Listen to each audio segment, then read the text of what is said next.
Fulton. I know many of you, and we're grateful that you're here again for another Faith Voices on Justice lecture.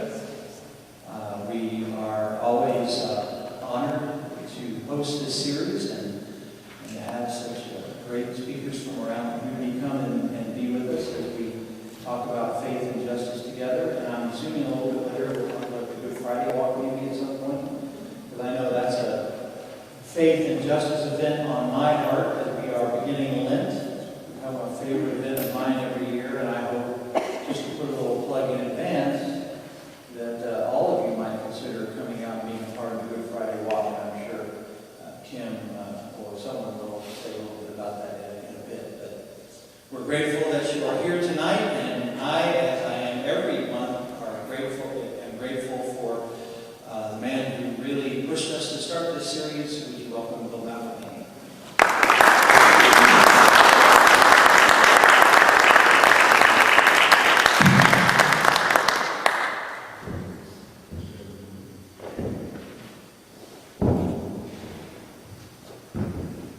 Well, welcome to everyone. We're so glad that you're here this evening for I think will be a very rich and exciting time. I got excited about a month ago just listening to Hal Recinos talk about what he's going to do tonight.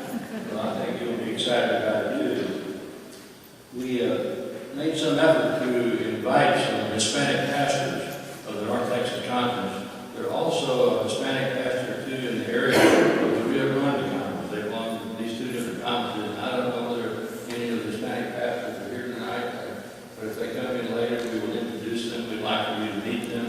I'm sorry that Trini Garza, who helped us to get a list of the pastors, could not be here tonight. He called us a little while ago when we were home and could not make it, so we'll miss him tonight. On the registration table down there is a sheet that starts Faith Voices on Justice, chronology of events, speakers, and themes. Some of you have seen this before, but it gives you the history when we started in January 2011. And so the reason I'd like for you to have this, if you don't now, you pick one up on the way out. We welcome your suggestions. I don't know how clear we made that in previous times, but we welcome your suggestions about speakers and justice issues that you would like to have dealt with at Faith Voices. But when you see the list here, it'll give you some idea of what we've covered in the past. That doesn't mean we wouldn't cover it again, but it just sort of gives you a chronology in a sense of what we've been doing for about 2 years now. So please take one of those and make suggestions to any of us that you would like to about future programs. We had planned next month to have Dr. Evelyn Parker. Evelyn, as some of you know, used to be on the staff at Northaven, and she was lined up to come in March, but she got a promotion, and she's going to be the Associate Dean of Academic Affairs at Perkins, and it turns out that she is meeting with Richard Nelson, who is the President Dean of Academic Affairs, and they have a big meeting that night on the 21st of March when she would have come here. So we gave her exception, and we're proud of her and pleased with her development in that way. So we will have instead, we will have Bill or William Holston, who is Director of the Human Rights Initiative in the Dallas area.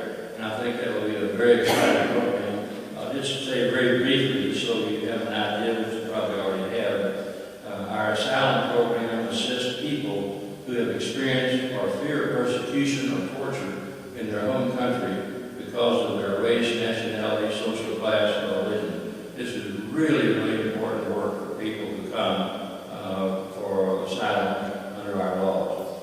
The Women's and Children's Program works to protect the right of women and children who are not United States citizens or are the victims of human rights abuses, including domestic violence, violent crime, trafficking, abandonment, or neglect. In our Client Services Program, we provide referrals for many of the social services that our clients need to survive: food,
Give them a hand.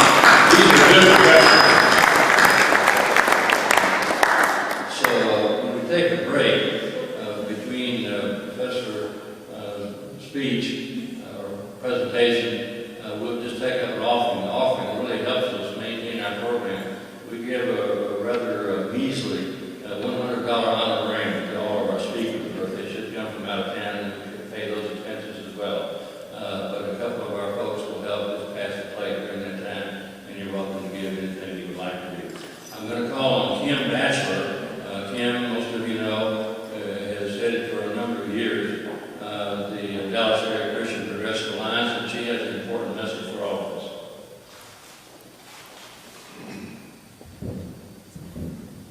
Good evening. Eric Rupert, I would thank him for warming up or beginning the discussion about our Good Friday walk. The Dallas Area Christian Progressive Alliance co-sponsors the Faith Voices on Justice, and every year we do a walk through downtown Dallas on Good Friday, which this year is March 29th. If you have been watching the news in the last couple of days, you may be aware that a 3-year-old shot himself to death.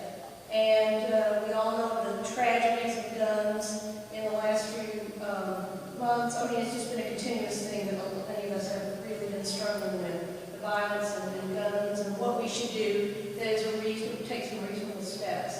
So the walk itself, we don't have a particular policy prescription, but we are calling on Christians to say this is an issue that we need to reflect on and act upon, to really honor those children. And we are aware that the children, for example, at Newtown represent many faiths, so we want to be there honoring all their faiths and also to honor those children. The parents who I know are struggling with what happened to their children and the children all over all over the country, all over the world who suffer because of gun violence.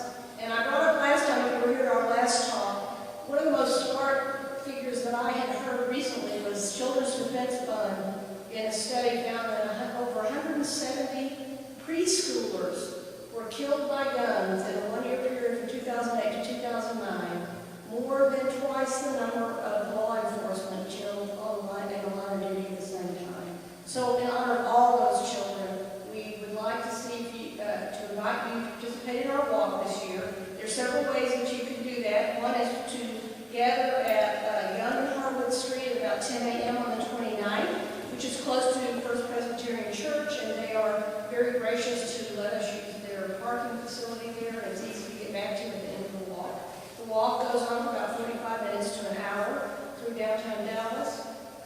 Then we will meet at the end on City Hall Plaza, where we will have final reflections. So for those who can't walk or choose not to walk for that period of time or can't join us for the entire walk, we would invite you to come around 10:45 to 11.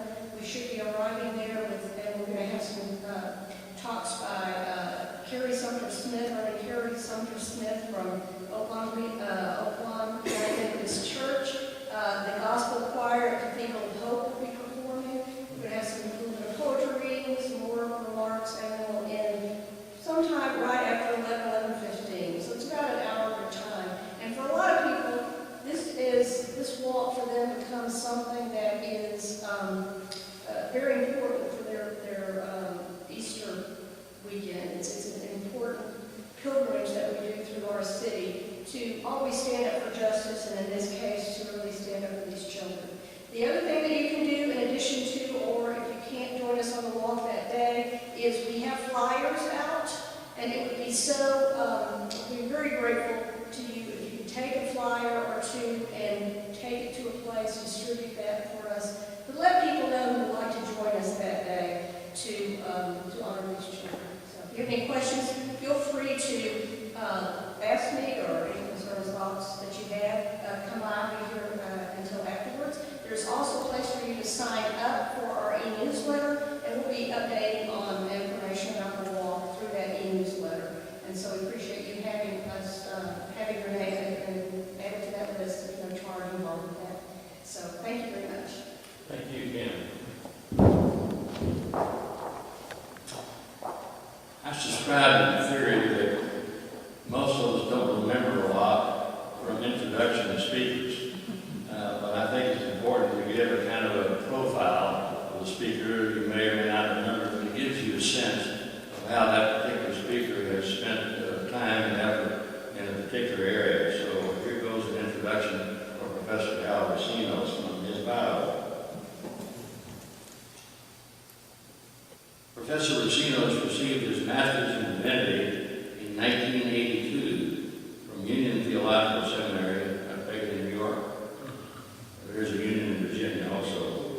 A Doctor of Ministry in Parish Ministry in 1986 from New York Theological Seminary, and the Doctor of Philosophy with honors PhD in Cultural Anthropology in 1993 from American University in Washington, D.C. His books include Hear the Cry, a Latino pastor challenges the church, Jesus Weeps, Global Encounters on Our Doorstep, Who Comes in the Name of the Lord, Jesus at the Margin, and Good News from the Barrio, Prophetic Witness from the Church. There are other books and articles you've written, but I thought that would give a little sense of his work. Recinos has worked with the Salvadoran refugee community and with marginal communities in El Salvador and the United States for over 20 years. He is an ordained elder and a member of the Baltimore, Washington Annual Conference of the United Methodist Church. Recinos will engage in a sustained analysis as his description of what he plans to do tonight of the Latinophobia, finding expression of various and different kinds in the wider American culture. Second, Recinos will propose an ethic of witness for strangers among us. Lastly, Recinos will suggest ways the church can promote a solidarity of difference. Please welcome Professor Hal Recinos.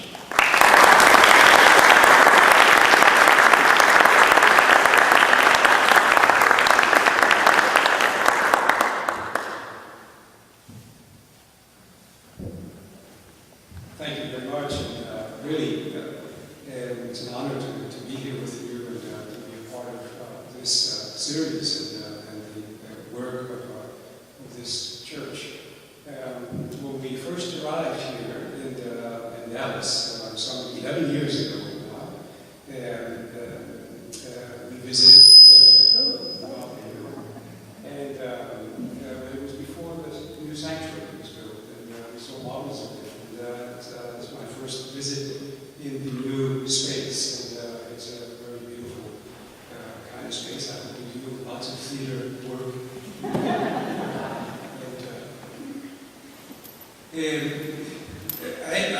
Whenever I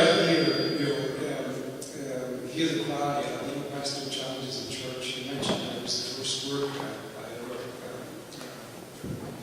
produced, and I did it on an old typewriter.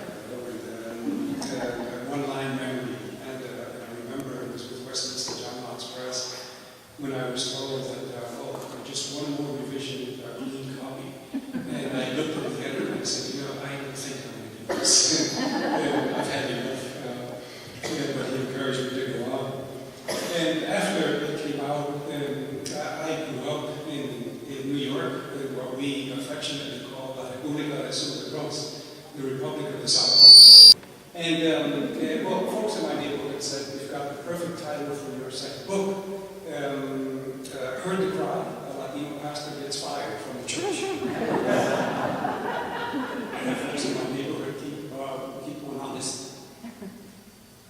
I want to talk about Latinophobia in the country, and in the context of the anti-immigrant sentiment that is so pervasive yet.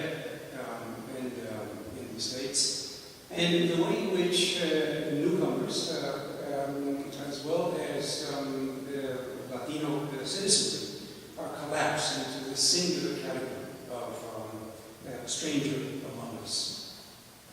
In the United States, one often hears the simplistic saying that we are a nation of immigrants. But this naive comment conceals the nation's consistent history of tension over who we collectively regard as real American into our community. In U.S. history, the debate over who belongs and who deserves rejection found expression in a number of threat discourses, such as the German language threat. You remember Ben Franklin on that one. The Chinese and Japanese newcomer threat, our first progressive piece of legislation, was passed in relationship to the Asian community, the Chinese exclusion act. The Catholic threat, and the Southern and East European threat, about which Madison Grant wrote so much about, this fear that Southern and Eastern Europeans would inferiorize Western and Northern stock if, in fact, there was intermarriage. The immigrant threat view targeted each group and their children, generating alarmist newspaper stories, anti-immigrant riots, restrictive immigration laws, forced internments, 110,000 Japanese Americans that were placed in 10 camps around the country, and it's being one of the large ones, as a result of Roosevelt's executive order and the Hearst Newspaper Foundation running headlines such as the Yellow Peril. Immigrants from Latin America, Asia, and Africa now comprise the majority of newcomers to the United States, and this has sparked an anti-immigrant backlash that has aroused racist and xenophobic anxieties in many communities. Today's anti-immigrant movement is a broad coalition which encompasses sectors of the far right, politicians, lobbyists, and community-based anti-immigrant organizations. Their messages are simple, rhetorically compelling, and especially focused on exclusion of immigrants of color. There are four cultural themes, I think, that are evidenced in this nativist movement. First, the strong feeling among this subdivision of American society that certain peoples from Latin America, from Asia, and from Africa are racially and culturally inferior. A second cultural theme, that these inferior groups are simply unable to assimilate to the dominant American culture, inassimilable groups. Third, members of these inferior groups are responsible for taking jobs away from native-born Americans, and they cause national economic decline. So, in one sense, we should give thanks for the Wall Street Journal. Lastly, these undesirable groups stress the welfare and school system and may someday politically threaten white dominant culture. Although a nation of immigrants, immigrant bashing is a national pastime for too many politicians and segments of the U.S. media, private militia groups, and a growing network of racist grassroots organizations. Immigrant scholar Wayne Cornelius tells us that these anti-immigrant groups prey upon the fears and lack of knowledge of the average citizen, creating doomsday third worldization scenarios out of a jumble of unrelated facts and unsubstantiated assertions. The Southern Poverty Law Center has added groups like FAIR, and FAIR is an acronym for the Federation of American Immigration Reform. It suggests that they stand for immigration reform, but they're anything but committed to that. The organization opposes immigration reform. John Tanton, the founder of the organization, has personally financed white supremacist groups, associates with Holocaust deniers, has handed out anti-Semitic materials to other FAIR board members, and has made numerous racist statements about Latinos and other people of color, implying that they are racially and culturally inferior to Americans of European descent. This is the founder of FAIR, John Tanton. Tanton has openly said that one of his main inspirations for taking on immigration was a book that he read, The Camp of Saints, a 1973 French novel that lays out a lurid vision of dark-skinned third world hordes destroying European civilization.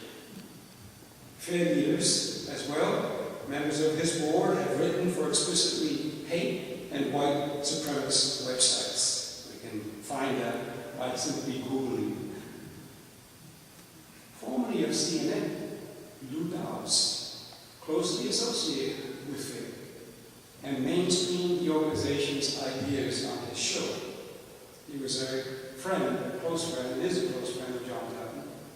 This motivated Eric Burns, the president of the media watchdog group Media Matters, and Latino organizations in the country to petition CNN leadership for the removal of Lou Dobbs and the Lou Dobbs show, which was successfully done. The National Council of La Raza, along with several national advocacy groups, successfully launched a Drop Dobbs campaign. That's why we don't see him on CNN anymore, which I like to call the Chicken Food Network, right? They asked sponsors, for instance, to withhold their advertising support for the Lou Dobbs Tonight program, the show that regularly featured hate groups, vigilantes, and natives. Here are a few examples of how he used the Lou Dobbs Tonight show to push the fear agenda. He used the term anger babies, for instance, to refer to the US-born children of undocumented immigrants, suggesting inaccurately that having a US citizen child was a means of acquiring legal immigration status or being protected from deportation. My father was undocumented, and he didn't wait around for me to reach 18 to petition for the adjustment of status. In his show, he referred frequently to illegal aliens from Mexico into the United States as the invasion and as an army of invaders. One of his reporters referred to a visit from Mexico's then President Vicente Fox as a Mexican military incursion. Dobbs linked illegal aliens to a host of diseases, including tuberculosis, malaria, and leprosy. In 2005, a reporter on the show claimed that there had been 7,000 new cases of leprosy in the previous 3 years. This was disputed, of course, by the Centers for Disease Control. There was no such evidentiary base.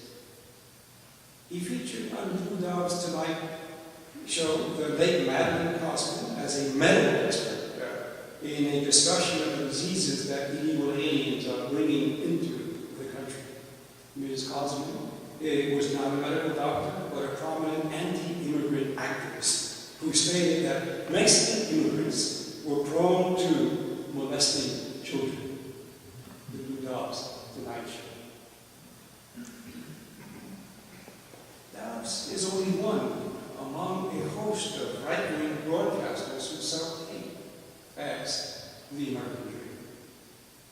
Nativist organizations and mass communications personalities have normalized the view that immigrants of color, especially Latino newcomers, are a drain on the economy, a national security risk, politically threatening, and culturally alarming. The discussion of so-called broken borders says very little about the causes of undocumented immigration, and even less about the human struggle of cultural newcomers, both in the journey here and in this society.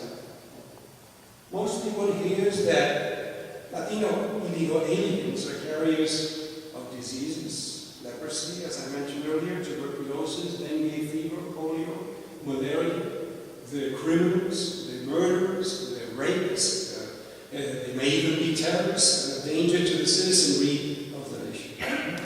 In short, Latino newcomers are third world invaders, illegal aliens coming north to threaten and destroy the American way of life. The very term used in popular discourse, illegal alien, implies a person's existence is criminal. The term dehumanizes immigrant newcomers and divorces the public from thinking of newcomers as human beings. Now, European immigrants not long ago were welcomed with food and medicine and shower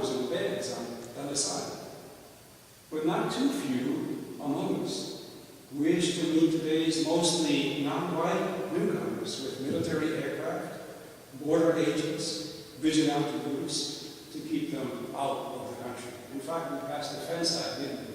A 700-mile fence for a 2,000-mile long border. That's DC intelligence.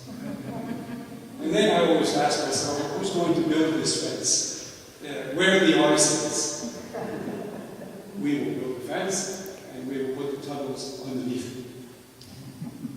The campaigns that blame immigrants for job losses, declining wages, rising crime rates, and public health problems, I think must be contested by reasonable thinking, by evidence-based thinking.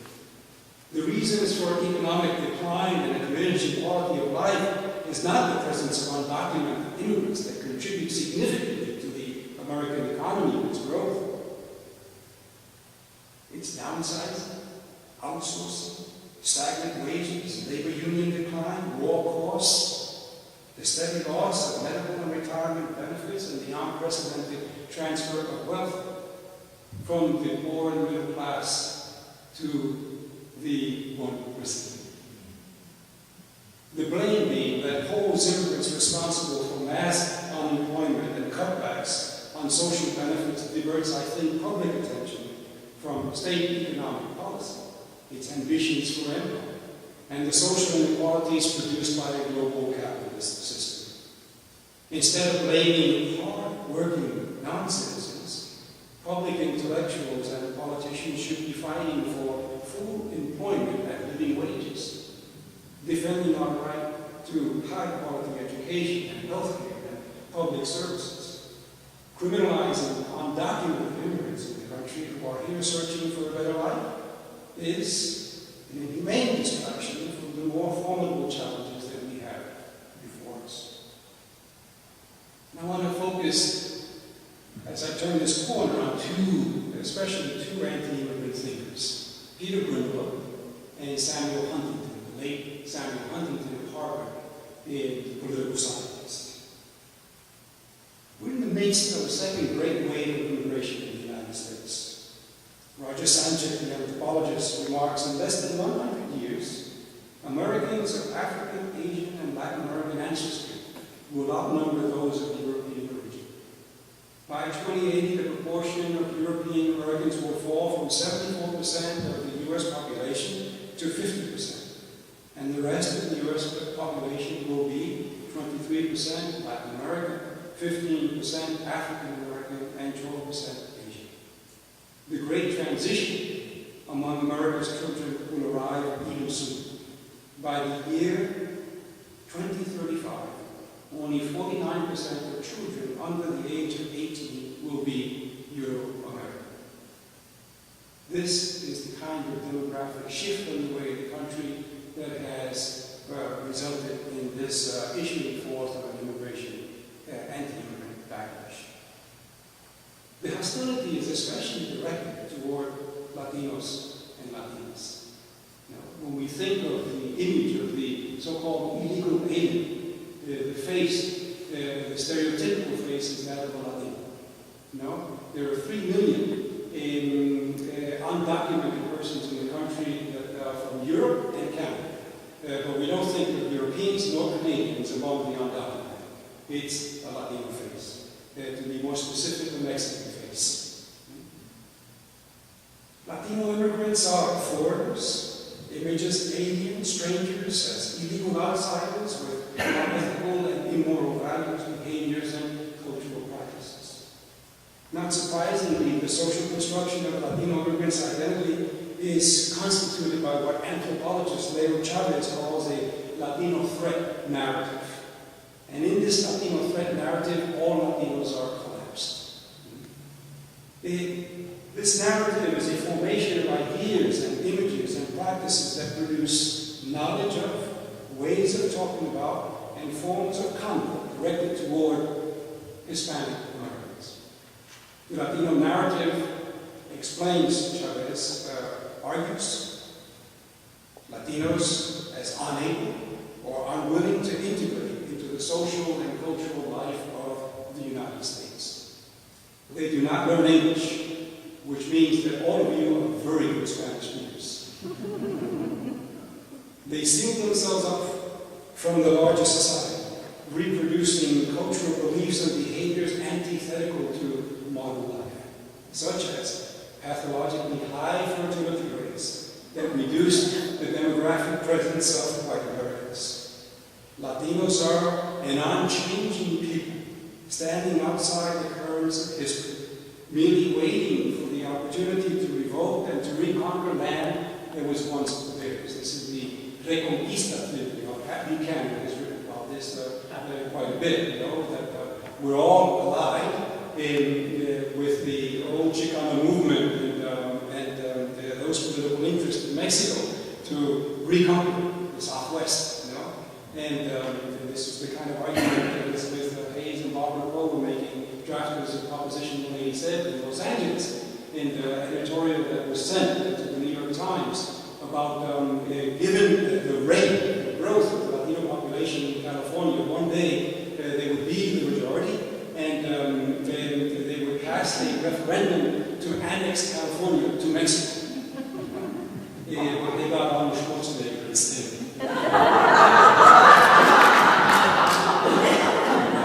It probably wouldn't have been a bad thing to annex California and Washington, right? Because the euro was doing great. California out of its debt. This is the kind of madness that was going on.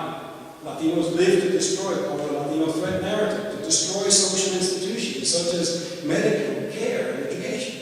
They dilute the privileges and rights of citizenship for legitimate members of society. The implication, of course, is that there are no legitimate Latino members of society or citizens. And in this regard, as a citizen of the United States, for cultural and linguistic minority groups, there is such a thing as cultural citizenship. And what cultural citizenship implies is que a mí me dan ganas de hablar en español y no hay nadie del cuarto que me entienda. El problema no es mío, es de usted, ¿no? Porque yo como ciudadano de los Estados Unidos tengo mi cultura, mi identidad y mi idioma constitucionalmente protegida. You got it? Yeah. In other words, it's all cultural citizenship. Cultural identity, as well as linguistic integrity, is constitutionally protected. It's called freedom of speech.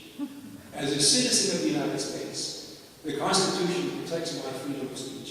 And if I so choose to code switch and speak in my mother tongue, it's a constitutionally protected right.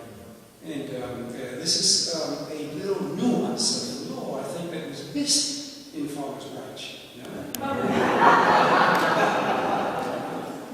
Digamos, la gente no sabe mucho. The publishing industry pushes the threat narrative, since the fear of foreigners sells books.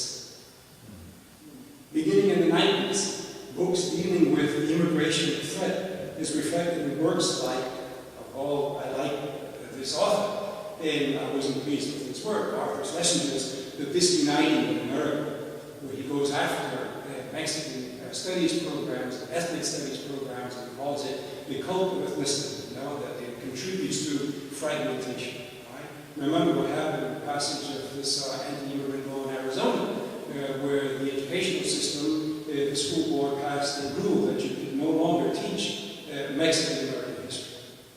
Because what it does is it contributes to rebellistas. Patrick J. Buchanan's Death of the West, How Dying Populations and Immigrant Invasions Imperil the Country, and his other book,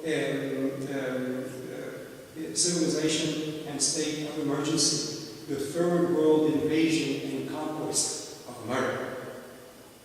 In his book, Civilization and State of Emergency, Buchanan argues that America's shift away from being a white-dominated society is one of the greatest tragedies in human history. Obviously, he didn't read Ashley Montague's The Myth of Race. You could not have more mestizaje place than you have in Western and Eastern Europe. Fair placed this work, Buchanan's work, Civilization and State of Emergency, on its required reading list. Jim Gilchrist and Jerome R. Corsey's The Battle to Secure America's Borders, Tom Gravis, Immortal Danger. And then we come to Peter Brimelo's Alien Nation and Samuel Huntington's Who Are We? The Challenge to America's National Identity, which he writes in the post-September 11, 2001 period, arguing that it is not terrorism that is the number one national security threat to American society, but Mexican immigration. And I'll say something about that shortly. So in what follows, I want to reflect with you on two of these words, Peter Brimelo and Samuel Huntington, two authors who warn of the Latino immigrant threat to dominant culture. Two authors, in fact, that have written Latinos out of American history. In his book, Alien Nation, Peter Brimelo speaks for Americans, he says, who are dismayed about their country becoming, in the first edition of this work, 1/7 Hispanic. He should be terrified now, because we're not far from being 25% of the U.S. population. We're 14% of the U.S. population already. There are more Latinos in the United States than the total population of Canada, the total population of Australia, the total population of the 7 nations of Central America, or than there are seconds in a year. We are the second largest Latin American nation in the world. And if we read more women, then we should be proud of this very count.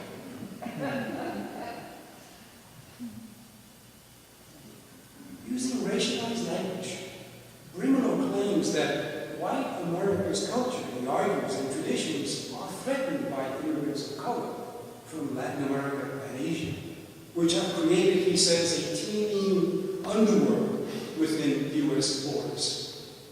This book was the one that paved the way for the anti-immigrant backlash that was unleashed, beginning with Proposition 187 and throughout the 90s, as well as the harsh criminal deportation provisions of the 1996 Illegal Immigration Reform and Immigrant Responsibility Act. In 1996, we should also note that Congress passed the Personal Responsibility and Work Opportunity Reconciliation Act. Wonderful kind of jargon, right? Basically welfare reform, right? That put 1 million kids on the poverty rolls. It targeted immigrants, this Welfare Reform Act, by restricting legal immigrants' use of food stamps, supplementary security income, and aid for low-income elderly, the blind, and the disabled.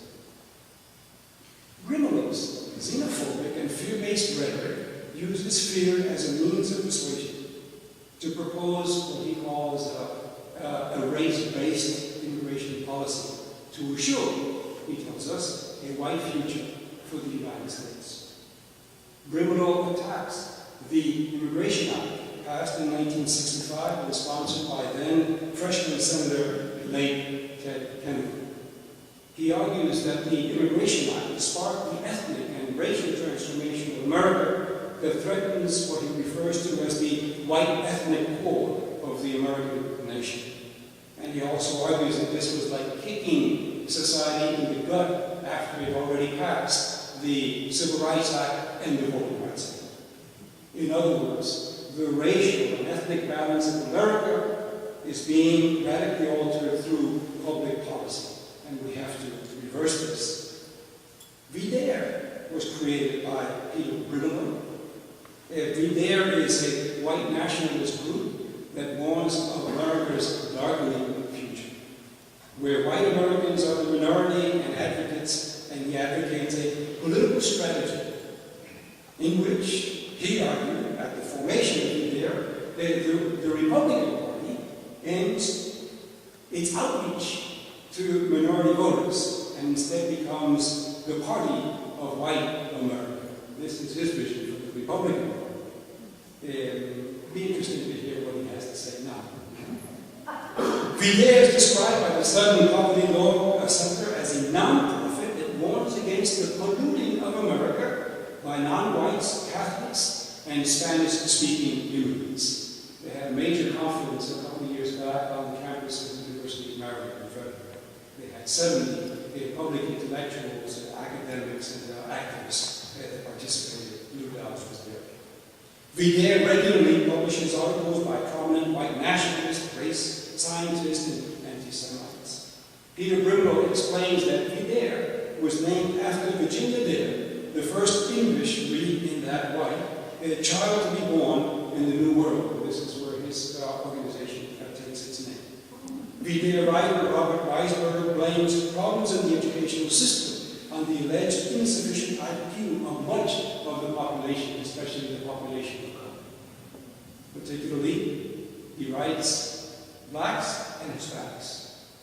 Despite Adair's racial beliefs, its studies are cited by none other than Pat Buchanan in his books, the Washington Times, and, of course, this should not surprise us, Fox News. Now, in his book, Brimlow claims he is preaching common sense about the immigration disaster that is transforming the United States, which for him is a historically white nation that should stay there. The U.S. may become an alien nation because of this dramatic increase in third world immigration. The message, these immigrants seek to overtake the United States. They are threatening. His alarmist view is especially reflected in the suggestion that Mexican immigrants are either co-conspirators with or simply unwitting dupes of Mexican-American radicals and the Mexican government in a movement to reunite, as I said earlier, part of the Southwest with Mexico. He offers no evidentiary basis for this, of course, because there is none. And we're not all Mexican, And 22 Latin American nations represented by the Latin American populations of the United States. And not all of us have this notion that Reconquista is what it's all about. The country needs, he says, a race-based solution to the immigration problem that calls for limiting illegal immigration by doubling the size of the U.S. border patrol. That has been done. It's been militarized, in fact, and this happened during the Clinton presidency. Sealing the U.S.-Mexico border with a fence or a ditch in the past Defense Act. Reviving Operation Wetback, this was that mid-1950s mass deportation program. Eliminating all public benefits to illegal immigrants in 1996, called for Reform Act that took care of this, including, this hasn't been done, public education. Eliminating amnesty programs for illegal aliens. Devising a system to interdict money transfers by illegal aliens to their home country. This is the remittances that are sent back, And take, for instance, where I've done my work primarily in El Salvador, remittances amount to the 17% of the GDP of the Salvadoran national economy. It's about between $3 and $5 billion annually that is sent to El Salvador remittances. And it's the greatest source of economic aid going into the country. It has produced an artificialness of the economy in Salvadoran society. That is, what's going to happen after remittances, something akin to what's happening in Guatemala. What comes after this? So this is a major concern, but he wants to stop that. By the way, the children of the undocumented U.S. citizens send remittances to their grandparents. It also suggested that we repeal the birthright citizenship clause in the 14th Amendment. Although favoring the admittance, he says, of white legal immigrants, he proposes temporarily stopping or reducing all legal immigration, doing away with special categories such as refugees, eliminating family reunification, and excluding legal immigrants from affirmative action benefits. These measures, according to Brimlow, as an instance of public policy, will restore the racial and ethnic composition of society prior to 1965, prior to the passage of the Immigration Act, when America was 90% white and 10% communities of color. That he finds an acceptable level. And by the way, Brimlow, who was the chief editor of Forbes magazine, is a naturalized citizen. The inspiration for alienation came to him when he went for his naturalization in Italy, and he noticed that he was the only European in the room. And Brimlow refuses to accept the possibility that current demographic shifts will turn out a future where no one racial group will be dominant. We will be a majority of minorities. American society will be made up of communities of color. As an immigration restrictionist, Brimelow fails to appreciate how the civil rights movement signaled what was wrong with the nation back in the 60s. Raúl Contreras, a journalist who writes for El Hispano, a San Diego paper, remembers 1965, and he had something to say to Peter Brimelow, which was this: "In your precious 1965, I was 24 years old, and though a veteran of 6 years' service in the American Armed Forces and a lifelong U.S. citizen, I could not vote in some Texas counties. In your precious 1965, black children were murdered in many ways, in many places in the South. Black male adults were beaten, killed, and castrated in Mississippi, Alabama, Arkansas, and other southern states for the crime of having black skin. In your precious 1965, though a veteran, a college graduate, and a political professional, a bartender refused to serve me a drink in a Texas bar because, he said, we don't serve foreigners. That was your 1965 America. Unfortunately, it was my America too." In alienation, Brimelow's exclusionary discourse is particularly directed toward the Latino community, which he names in his book a strange anti-nation in the nation, a group that refuses to Americanize. Brimelow believes that searching Hispanic immigration must be stopped in defense of the European common stock of American society. He's our Madison Grant. Latinos, he says, threaten the white racial purity of the nation and are committed to retaining their mother tongue and cultural traditions. Moreover, Latinos, like African Americans and other so-called third world immigrants, he writes, represent crime-prone ethnic cultures.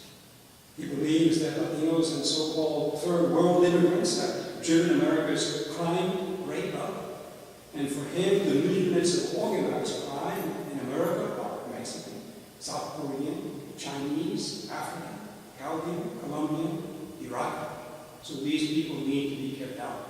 Now, I don't know what part of New York he lives in, but he missed the Russian organized crime of Brooklyn. You know? But I guess they're excluded because of they can white. Yes. Now, Brimelow's racist vision for society fails to understand that the term American is not qualified by ethnicity. There is no such thing as a white ethnic core, unless if we in fact we're going to talk about an ethnic group of America, it's First Nations. What is today called the United States has no definable ethnicity, and long before the first great wave of immigration and the second great wave of immigration that included unwanted Eastern and Southern Europeans, the nation was Latino, the nation was African American, the nation was Asian, the nation was Native American. Contrary to Brimelow's denunciation of non-white immigrants and Latinos as a threat to American society, we are the hope of American society. New immigrants are new Americans. Instead of using tax dollars for fences along 1/3 of the U.S.-Mexican border, I think we should use tax dollars to buy textbooks that discuss the contributions of African Americans and Latinos and Asians and Native Americans to the formation of the American national identity, or use tax dollars to create jobs and provide health care for the uninsured. We have such a short memory. You know, there were 10,000 Latinos that served in the Civil War.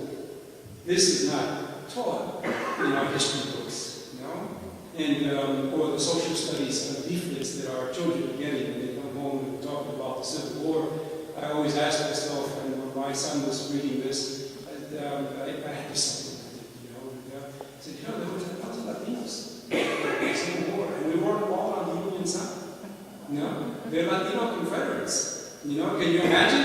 And Vargas, son of the Confederacy. You know? And they were on both the north and the southern, it depended on the way you lived. New Orleans. We taught the history of New Orleans all the time from the perspective of the French. But New Orleans was a Spanish city. No? In fact, Louisiana, there's still a population, a community of Isleños. They speak the old variant of Spanish, you know, and would be the equivalent of the Elizabethan English, you know, the Zumbalera, and about 50,000 Isleños, direct descendants of these colonists. And remember that Bernardo de Galvez, Lieutenant Bernardo de Galvez, was appointed by the Spanish crown to be the governor of the city of New Orleans. And he declared New Orleans a sanctuary city for none other than American revolutionaries, and invited the Americans to come to New Orleans to plan their struggle against the king's tyranny. You know?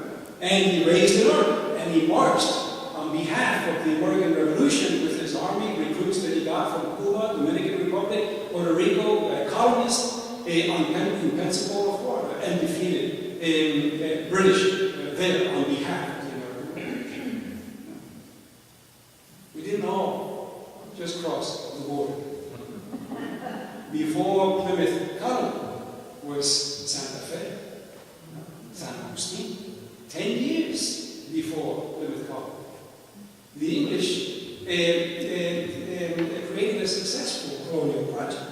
And of course, we have to deconstruct what success means in such a project. That's why we speak English. But the first European language that was spoken in the north was Spanish, and Portuguese. And who are we? The challenges to America's national identity.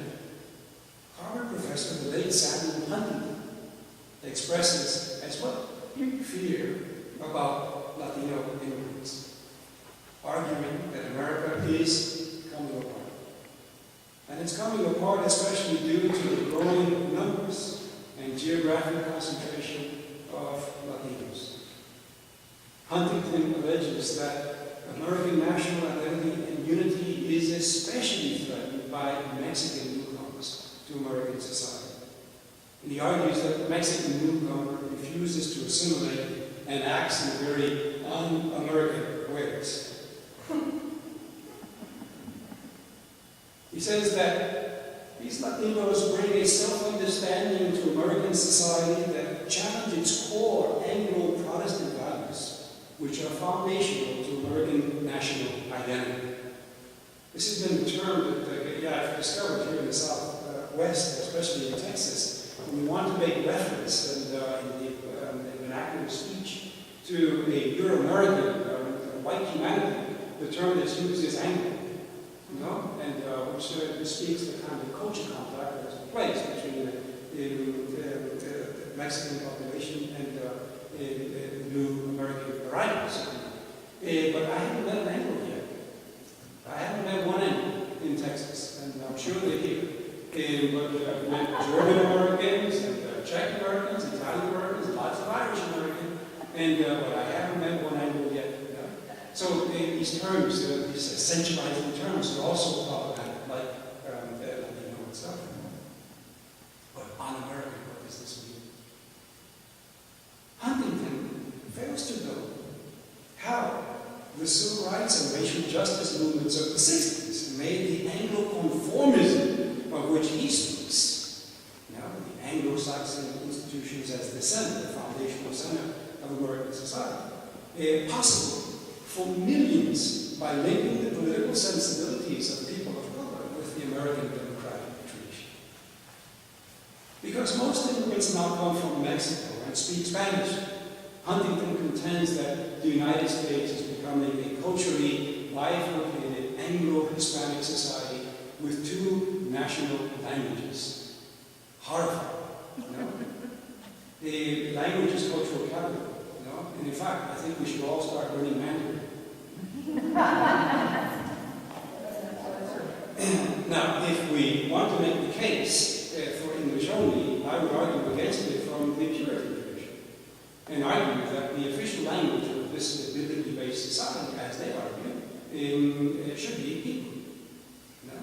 And that should be the official language of America, so let's all start learning Hebrew together. And folks who do have an advantage of folks that are not monolingual. Huntington's message to Latinos in American society, he writes in his book, is, there is no American dream. There's only the American dream created by an Anglo-Protestant society. And Mexican Americans will share in that dream and in that society only if they dream in English. I wonder what language exams he took. It's wonderful to dream in Spanish. It's wonderful to dream in another language. My dreams in Spanish are very colorful. And my English dreams are a little bit bland. And I always compare the difference between a fiesta and a party. A party is like a meeting, and a fiesta is a celebration. And when I dream in Spanish, it's a celebration. Huntington's idea of America suggests that only Anglo-Protestants have made any worthy contribution to the formation of American national identity, its foundation. Indeed, he ignores in his work the historic contributions that are made by African Americans and Asian Americans, Hispanic Americans and Native Americans, to the understanding of what it means to be a citizen of this nation. He oversteps or glosses over the twin pillars of Americanism, which is essentially the political vocation of citizenship in a radically pluralist society. Well, I agree with her that the American identity should adhere to the American political creed, the Declaration of Independence, the constitutional structures designed to embody them.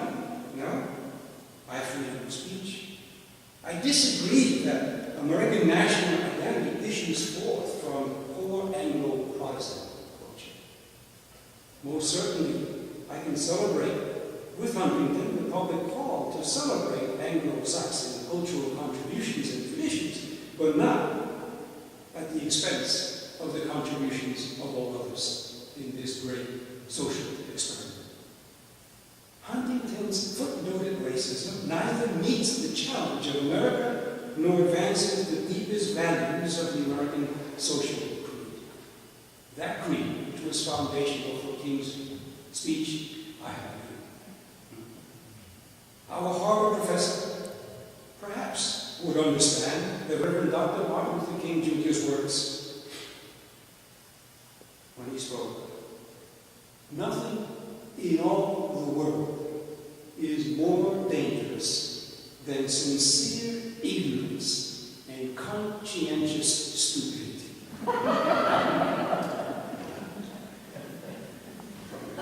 This chance to love. I've always delighted in this work because it reminds me that you could be a Harvard professor and very, very unwise. The American dream was abridged once expressed in various languages and cultural styles. Remarkably, Huntington fails to acknowledge that America cannot accept anything less than its luxurious diversity in order to continue to build on the breadth of its history and the achievements of its struggles. Racial discrimination against Latinos and Latinas, the collapsing of all Latinos into the category of newcomer, the Latinophobia overtaking the public speech of our culture, will persist so long as credible intellectuals use questionable scholarship to uproot and reject Latinos and immigrant newcomers from the American project of nation building. Demonizing, dehumanizing, and criminalizing newcomers only gives rise, I think, to relational systems of exclusion and unworthy of a great society. And those who believe then that there is no American dream unless you dream in English fail to understand the experiment we call America will not succeed, while racist and xenophobic forces define belonging in terms that consider exclusion and racial scorn worthy of society. Now in this midst, does religion matter? Does religion matter when facing the culture of Latinophobia? Does religion matter in the context of the immigration debate? What difference do we make? I think the fundamental task of the church is to proclaim the message that Christ does not move away from difference or otherness, but toward it. in Jesus of Nazareth is God's own border crossing that fully identifies God with the excluded and evidences God's gracious love entering completely into the solidarity of difference. If we have a problem with difference, I would say to our friend Brimlow in Huntington, if I hadn't before, then we have a problem with God. Because God creates difference. Difference is a part of the internal structure of God. We cannot have a theology of creation predicated upon uniformity. It is based on difference. Jesus is the border crosser. He's the border crosser that came into the world to comfort the despised, to love his enemies, to reject exclusionary practices, to defend the poor, to heal the sick, to feed the hungry, to feast with sinners, and disclose a God of radical welcome who saves. I cannot imagine a better time for undoing hatred in the country and more fully recovering the political idea of the common good, which is rooted in these twin pillars of Americanism: the political vocation of citizenship in a radically pluralist society. After all, is that not the national slogan, Pluribus Unum, out of many one? In our fractious social order, let us remember the command of Jesus recorded in Matthew, to love thy neighbor as thyself. With our Latino and Latina brothers and sisters, and all immigrant newcomers, new Americans, not illegal aliens. Perhaps this means celebrating the company of Jesus. Celebrating this company means advocating a comprehensive immigration reform that changes laws to favor the least among us, practicing forgiveness without exception, feeding the hungry, healing the sick, and sheltering the homeless, clothing the naked, defending the exploited, giving voice to the voiceless, and changing life-denying conditions in society. Instead of feeling threatened by the nation's diversity and retreating like Brimlow and Huntington to the pretensions of ethnic superiority, we ought to hear America sing her very carols in the making, as the poet of Democracy Walt Whitman recommended. By what right have we cataloged persons as first-class persons or second-class persons? Archbishop Romero once remarked. In the theology of human nature, there is only one class: children of God. The parentage of God implies the kingship of all people. The necessary, then, minimum faithfulness is to defend and make the world safe for human differences.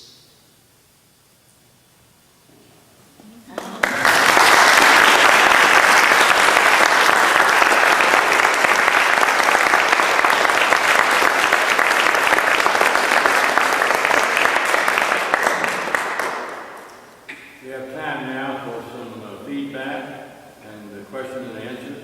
And you may do that from your seat if that's comfortable to you, to speak loudly, or you may come to the microphone as you choose. And we will be taking up an offering during this time with your help. Thank you.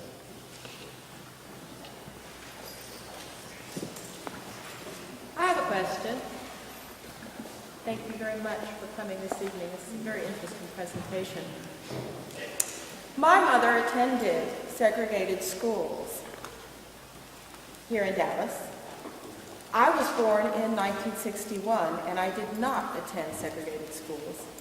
But my husband, who is 12 years older than I, did until until he was a junior. And that's when his school experience was desegregated. So, if in our own generational experience, speaking of mine and my husband's, we look at the influence of desegregated schools as a multicultural experience that our own parents didn't have, I'd like to ask you what role you see education having taken, either in a positive way to prepare our present, are we in a better place than we might not have been, or do you see education working against the goals of multiculturalism? How do you see education in that big picture? And I think that's a very, very important question, particularly for civil rights groups. And if you look at the National Center for Educational Statistics, and Department of Education, one of the things that we discovered in the post-civil rights period is that public education today is more segregated than ever. And more segregated than during the years in which we had segregation. You have public schools where 90%, 95% communities of color. So it's a very, very serious, significant problem. And this is what we're seeing in the post-civil rights period. The whole question, I think one of the things that's very important in terms of the educational culture is one, I like the way when you make a remark that we talk about segregated schools here in Dallas. And we typically think of segregated schools in black and white, And this is something that affected the African American community and the white community. There's something that affected Latinophobia. Absolutely. And Jim Crow, And in fact, the legal precedent for Brown versus Board of Education, which its anniversary celebrated just a number of years ago, recently, it was established 8 years earlier by the desegregation of Mexican children in schools both here in Texas and California. And Thurgood Marshall, who becomes the first African-American Supreme Court Justice, and Robert Atwood, the NAACP, were sent here to Texas and California by the NAACP to observe those cases. And because they were being successfully litigated, and they desegregated Mexican children, and on the principle of separate design, and provided the amount of empirical evidence that showed the damage that resulted from that process. And Marshall goes back and says the way we're going to win this at the national level is to argue it exactly the way they did in Texas and California. And this gave us Brown versus Board of Education. That past, that deep past, that cultural history has been removed. We view desegregation with this biracial lens. We have to have a multi-racial lens when we look at it. Now, there's tremendous effort that has been engaged. Of course, in 1968, we passed the Bible Education Act. And this was very important for cultural and linguistic minority groups. And the majority group within that category, not exclusive, but was Spanish speakers. But not only Spanish speakers are impacted by the importance of Bible Education Act to keep pace with the educational process as you're acquiring another language here, as a yellow English language here. I think that was important that we mentioned. There's been all educational philosophers have introduced curriculum measures in the post-civil rights period, and defined as culturally responsive education. That is to recognize that in any given classroom we have an increase in the diverse student body, that you're going to have different ways of learning, right? And this notion of multiple intelligence that one theorist Gardner spoke of, and that it requires the pedagogical strategy based upon being culturally responsive, and take seriously the knowledge base and the experiences that are brought by your diverse students into a classroom in the education process. Now, while that's an important education theory in post-civil rights years, where I think it collapses is in the context of the tremendous segregation that we see in public education today. And we have to raise much larger questions about racism and xenophobia. It wasn't that long ago, and this was a big amended statement that was made by when Nakasone back in the 80s, visited the United States and said that the reason that educational metrics here in math and science are low is because of the presence of African American and Mexican children in schools. And he later regretted the statement. But the perception was shared by many. And one of the things that we see at the beginning then is the charter school movement, homeschooling, and which of course has various different reasons for being practiced today. It begins as this response to the colorization of public education. I think this is very problematic. We've got good education theory, but we have to address the questions of social inequality and segregation. It's still very, very, very prevalent. And students need to be able to identify themselves in school. I went to public schools in New York, not the best public schools. Empathetic teachers make a difference. I only needed a few very good empathetic teachers. I can remember everyone. Mrs. White in kindergarten, Mrs. Langford in 5th grade, Mrs. Patty, my 4th grade teacher, Mrs. White was too. But she pulled my ear from talking in class. But she was a good teacher, and every one of them, Weinberg and Roughgarden, music, older English teacher, and these were very, very important figures, whose message was study, learn, and you can. And I think this is another aspect, the question of the teaching staff and its empathy.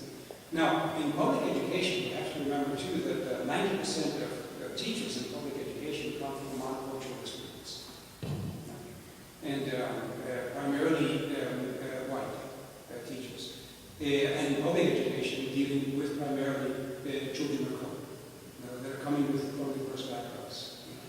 And so this is another issue. And in that context, with kids, undocumented children, and a child who's undocumented goes to school in the morning and is worried about a workplace grade, and whether they're going to see their parent or custodial adult in the afternoon. Just two things. There was a program on PBS about the long road to freedom. I don't know if anyone was able to see that. It was on a couple of days ago, but if you haven't, I encourage you to see it. Also, in Dallas Morning News this morning, there is a headline that reads, "Immigration, evangelical Christians calling for a path to citizenship." And it says, "Applying the Bible to U.S. borders." So there is hope. There is hope. Read the article. Beautiful. I'm glad you pointed that out. I'm going to read it. Yeah, I haven't seen that. The Bible, some argue, Jim Myers argued, God of the undocumented. The Bible is an immigration handbook. Here, a lot of civil rights movement Latino community started here in Crystal City, Texas, in the 60s, and kind of more or less a backlash of what's going on in Arizona now. But I think there's more backdoor approach now that's going on in education with the whitewashing of our history books and the rewriting of history. Can you address that? Yeah. Well, I think it requires tremendous vigilance, and how history books, this is contracts, and there's a redaction, right? There's a redaction of the word that makes this what goes in and what stays out. And one of the issues was let's not put Muslim in religion, in history books, or let's not talk about Latinos in the Civil War. You don't see that in the contract history. It requires tremendous vigilance. Now, where I think the difference is being made, to the extent that you have greater access of members of communities and colors to higher education and engaging in scholarly work, then a different curriculum experience, a different contribution. This is the whole movement around culturally responsible education. You have people like Virginia Gay, for instance, Patricia Ramsey, Sonia Nieto. These are some of the leading thinkers in this regard. So it requires vigilance, and I think this is a ministry for the church. And the things that we can do is simply examine educational curriculum and what stories being told, what's the dominant narrative here. For instance, Thanksgiving, how do we tell the story of Thanksgiving? All right? And every year, the school play, the children's play is pilgrims and Indians and pilgrims, and very innocent history, and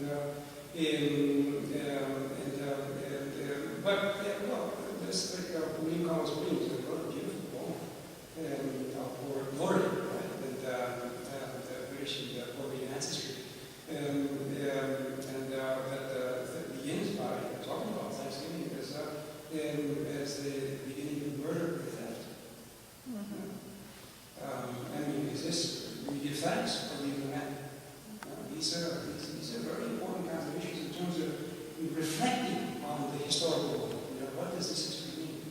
And how do we build a life together? And I so vigilance that I really urge that we should have a group within congregational life that looks at education, not educational issues and educational curriculum from this perspective, and that responds, for instance, to this notion that we're not going to include Islam in a social studies text. What do you mean?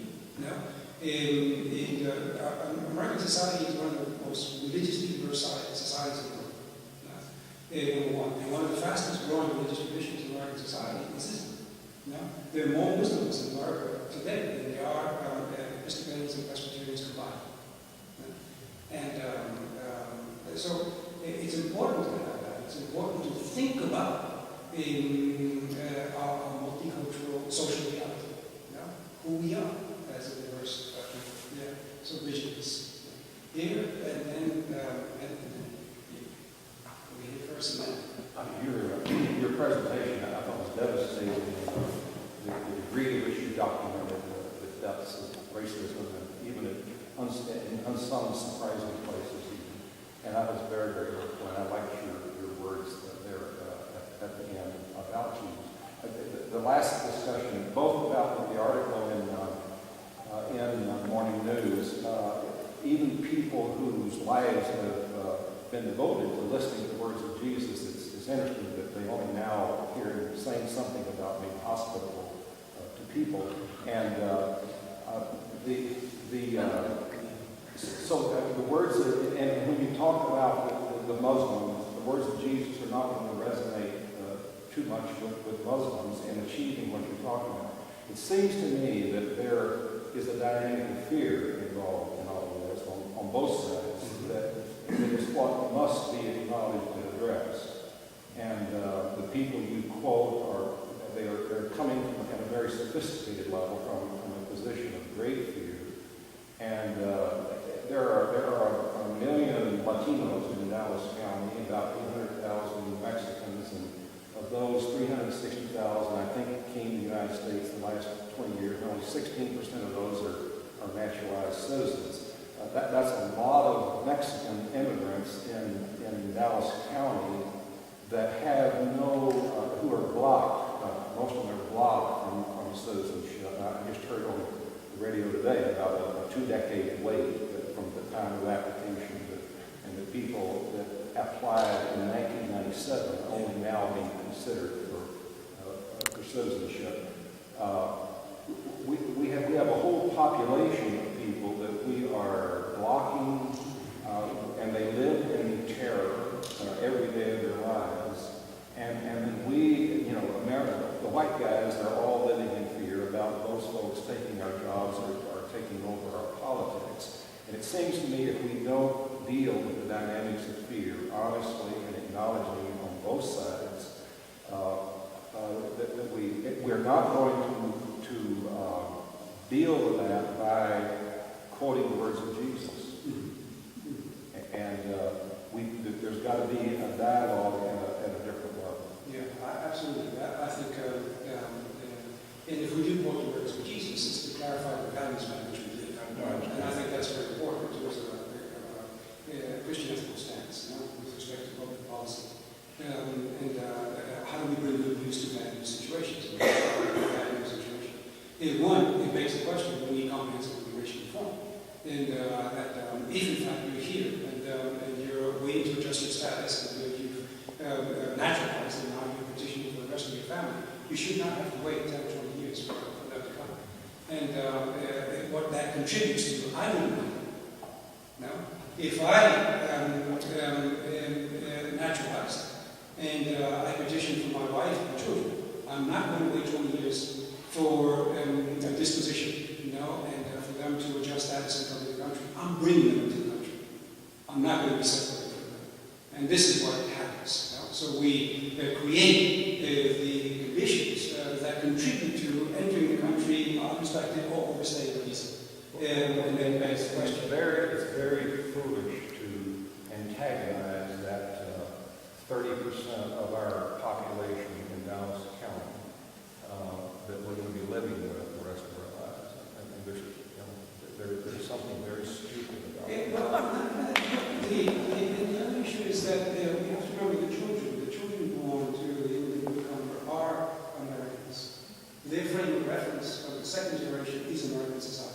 It's not Mexico.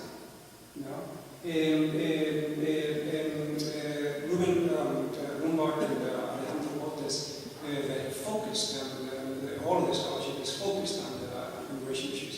They produced a very, very important ethnographic and sociological study on the second generation, which doesn't get talked about very much. But the fundamental frame of reference for second generation is America. I can talk about my parents' country and nostalgic. We have an identification with it, and we have various stages of identification with it, and closeness, as well as different stages of bilingualism and to English monolingualism. But the frame of reference is America. And so, in this sense, for me, the importance of talking about new Americans in this discussion, as a nation of immigrants, as an alternative way of engaging in this narrative. Now, we have to talk about the issues, and we have to address the question of fear. Myths. One of the places I would suggest to go is the National Immigration Forum. They have a wonderful evidence-based, this is science-based discussion of the 10 myths about immigration. Take away jobs from Americans, don't pay taxes, on and on. From research that has been conducted by think tanks and theorists representing a broad ideological spectrum, groups that have come together and to have a similar conclusion. In the same way that the Wall Street Journal ran an article, they interviewed 40 economists on whether undocumented illegal immigrants were hurting the U.S. economy.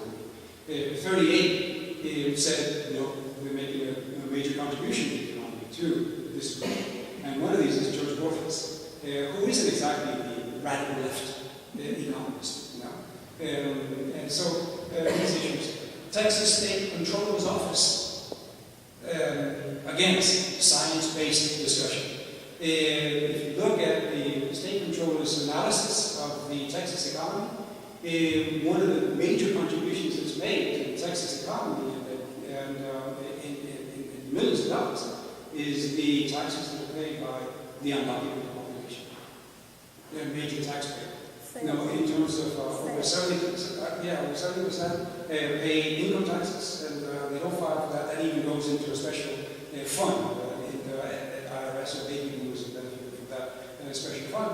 They pay taxes if they're renting an apartment. There's a real estate assessment in the rent. The landlord's not going to pay the tenant tax. The tenant pays that. No, the sales tax and buy gas, and so on and so on and so on. But the State Controller's Office produced a very important document that demonstrated this. And there was flight of that population from the state of Texas. The state budget would experience major problems. We saw this in Arizona, and we saw this in Alabama. Now, Alabama shot itself in the foot when it came to its agrarian structure. When they passed a law that produced flight of Latinos, science-based, who was taking those jobs? U.S. citizens weren't flocking to work in the fields. And the citizens that did go to work in the fields lasted 2 weeks. Not only that, they didn't have the kind of experience necessary to pick sufficient bushels of lettuce, to make it profitable. And the harvest was rotting in the field.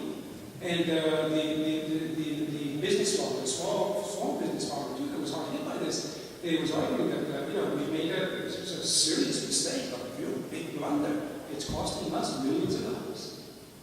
And so there's do we need this labor? Yes. Should we make the conditions for that labor more just? Yes. Why? Because these are the values that are clarified by quoting Jesus. And defend the minimum and maximum gift of God life, not just my own, but the stranger among us. And I happen to like Matthew's Christology on this matter, where Jesus in Matthew it's the personal pronoun that's used, and so far as it's one of these things also to me. But in this parable, it's I was a stranger, I was thirsty, I was a person. And as an incarnational theology, when we look on the face of a stranger, Jesus is before us. So what do we do? And how do we humanize the terms of discourse in that sense? Yeah. The other issue is what's happening along the border. People are dying. And we've put pressure on certain border crossings, but people go around those border crossings and they come into the country in more dangerous ways. Backs of tractor trailers, and the heat, Texas heat, and people have died. We've seen this in the news. They come through the desert, die of dehydration or hypothermia from cold, and it comes through canals and drown when they fall off of inner tube or so on.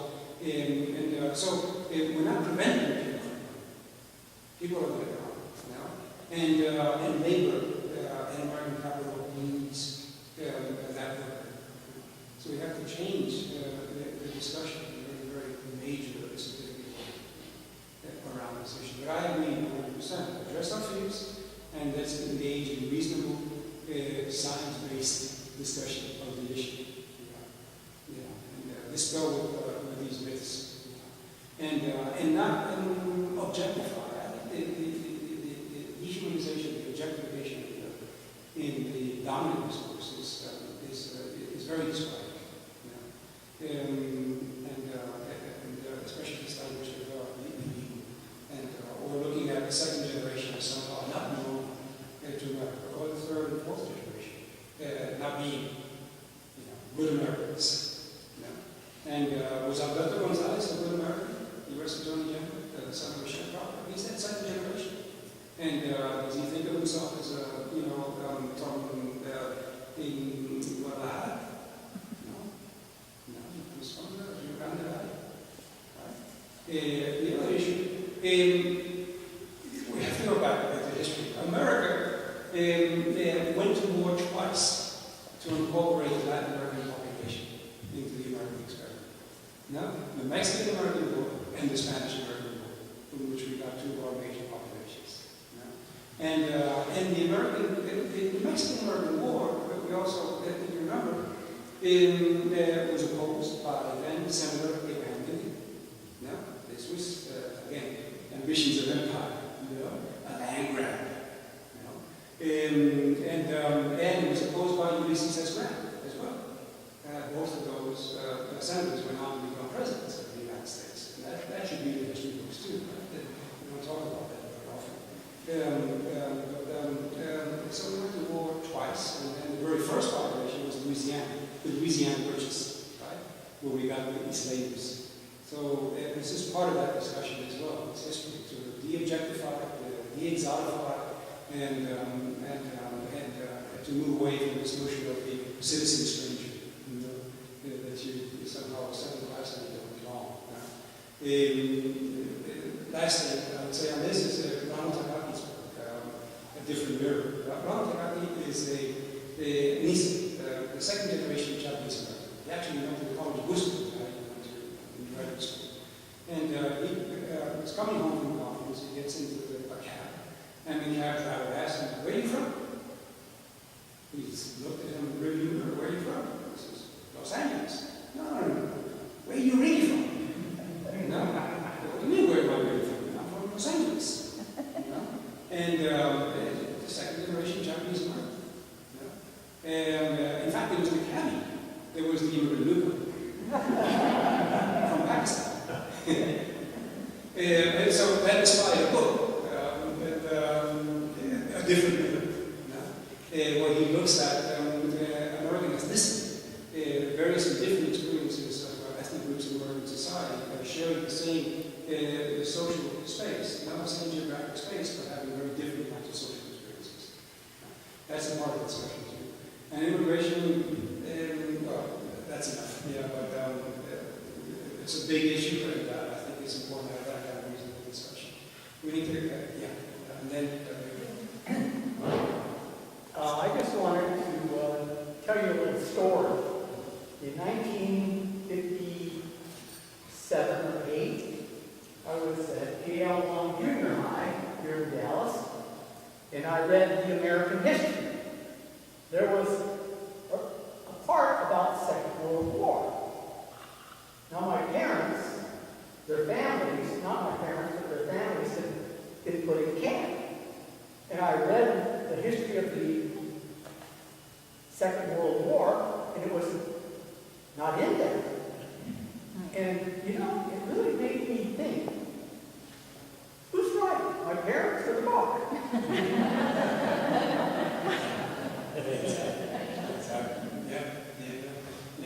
It's and this is the issue that we should all be in the book, and we should be able to identify ourselves in the historical narrative of America. And we were prohibited from speaking Spanish in school. I was going to grade school, and some students were placed in special, they called it special learning. They had politically incorrect language back then, and because obviously not learning now some intellectual, there's a deficit paradigm because you have different language rates, and this was problematic. Now, what I always found strange is that